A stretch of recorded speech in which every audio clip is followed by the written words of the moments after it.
Wow, ini keren banget sih. Pemerintah ngeluarin anggaran buat Lebaran 2026 gede banget. Ada diskon tiket pesawat, kereta, kapal. Ada juga bantuan pangan buat yang membutuhkan. Dan pastinya THR nih nggak ketinggalan. Lumayan banget ya buat bantu ekonomi sebelum Lebaran. Woi, Eh, kalau urusan diskon emang Iis ya paling jago ya.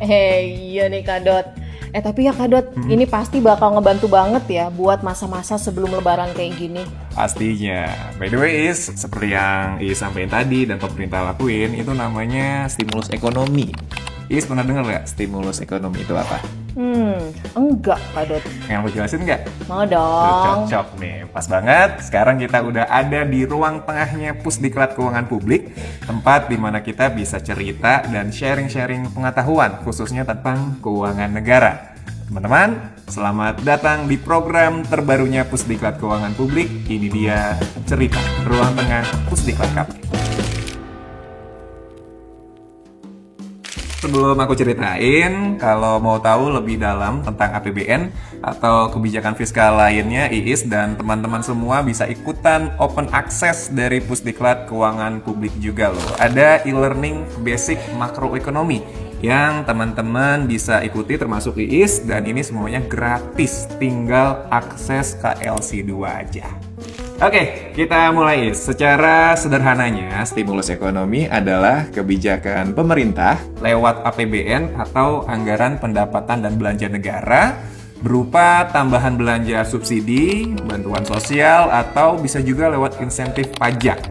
Ini dilakukan pemerintah buat menjaga daya beli dan konsumsi masyarakat, especially menjelang momen high spending kayak Lebaran nanti. Dan ini sesuai dengan salah satu fungsi dari APBN itu sendiri yang namanya adalah shock absorber, Aduh, apalagi tuh Kak Dot, shock absorber.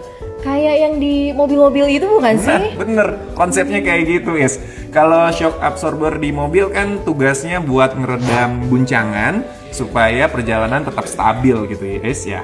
Nah, APBN juga sama. Saat ekonomi sedang berguncang, entah karena krisis global, inflasi, atau saat lonjakan permintaan signifikan saat Lebaran yang dapat memicu lonjakan harga dan meningkatkan tekanan hidup masyarakat.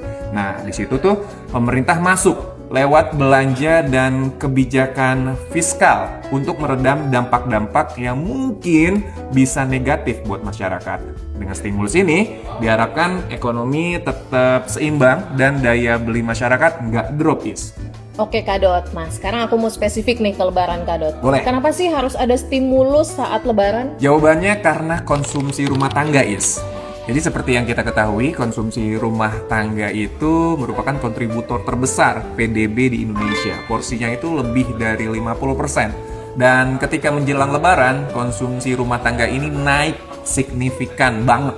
Mulai dari transportasi, pangan, dan juga retail lainnya. Yang berpotensi meningkatkan inflasi. Nah, dengan pemerintah kasih diskon transportasi atau bantuan pangan, ini bakal langsung mendorong konsumsi dan menjaga daya beli masyarakat. Tapi tentunya yang paling penting penyaluran stimulus ini juga harus tepat sasaran agar hasilnya nanti lebih maksimal. Ternyata segitu pentingnya ya Kak Dot. Betul. Enak banget nih. Ternyata Lebaran ini bukan cuma soal mudik ya, tapi juga soal strategi ekonomi negara. Tapi kalau aku mah mending lanjut scroll aja deh Kak Dot buat cari diskonan. Ujung-ujungnya tetap cari diskon ya. Iya dong.